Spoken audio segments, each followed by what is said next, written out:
How debt learned to speak for power. First, debt was silent. Numbers etched into ledgers.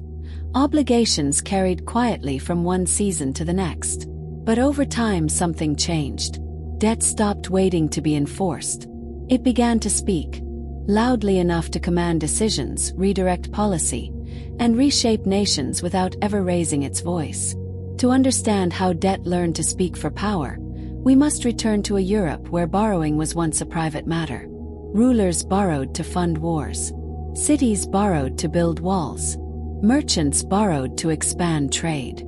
Debt created obligation, but authority still belonged to crowns and councils. Payment was expected, yet power remained visible. The first reveal emerges when borrowing became permanent rather than episodic.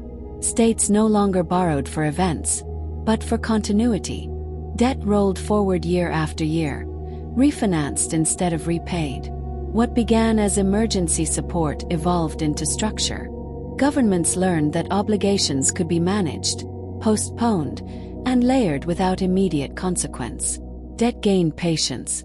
The second beat followed as creditors organized. They compared terms, coordinated expectations, standardized conditions. Repayment schedules became leverage. Interest rates became signals. Access to credit began shaping behavior before laws were written. Debt no longer waited for enforcement. It influenced choices in advance. Slowly, the balance shifted. Policy proposals were assessed through their impact on borrowing costs. Reforms were filtered through market reaction. Decisions were delayed, accelerated, or abandoned based on how debt would respond. Power still appeared to sit with governments, but debt had begun whispering in every room where choices were made. And whispers, repeated often enough, eventually replaced commands. Debt had not overthrown authority. It had learned how to guide it. As debt found its voice, its language grew more precise. Numbers turned into judgments. Ratios became reputations.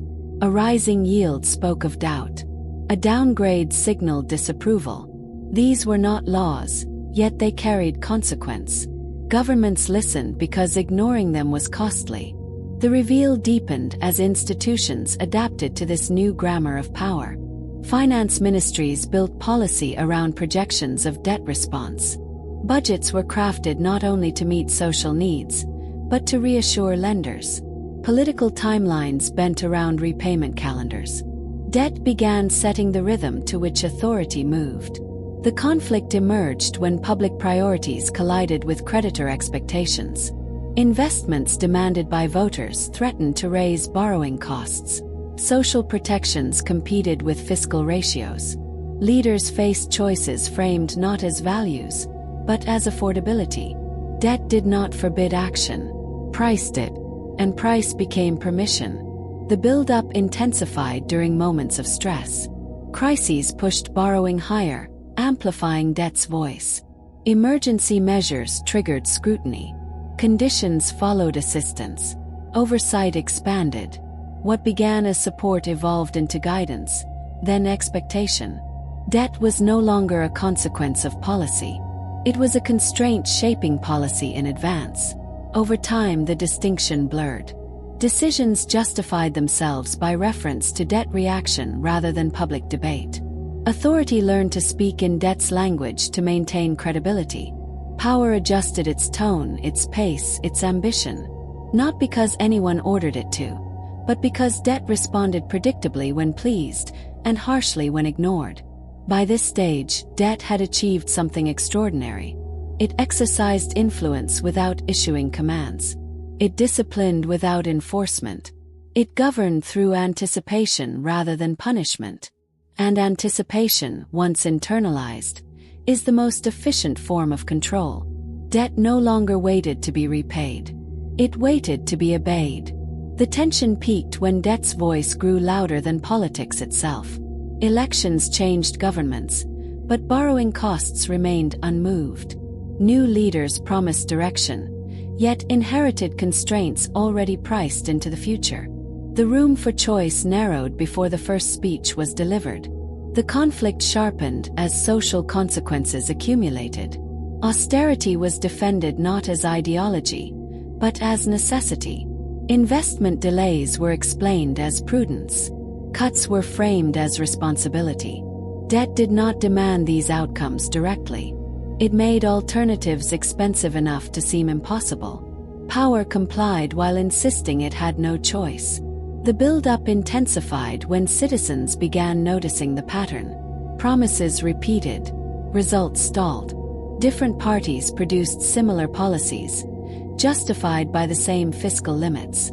Frustration grew not because people rejected discipline, but because discipline appeared immune to democracy. Debt spoke with continuity where politics spoke in cycles. Inside institutions, unease spread. Economists warned that excessive obedience risked stagnation. Models showed long-term damage when investment was sacrificed to short-term credibility. Yet deviation carried immediate penalties. Leaders faced asymmetric risk. Act boldly and provoke debt's response, or move cautiously and erode trust slowly.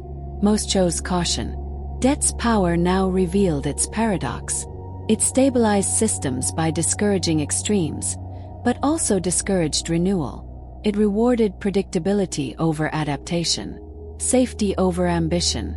The future was managed rather than imagined.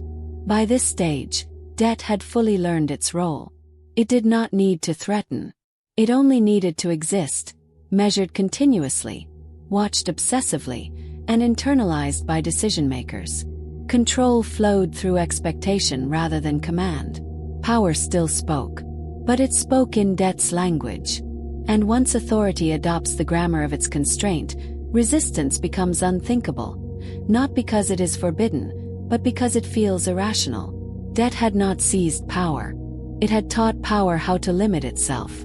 The reckoning arrived when the limits of obedience became visible. Economies stabilized, yet momentum faded.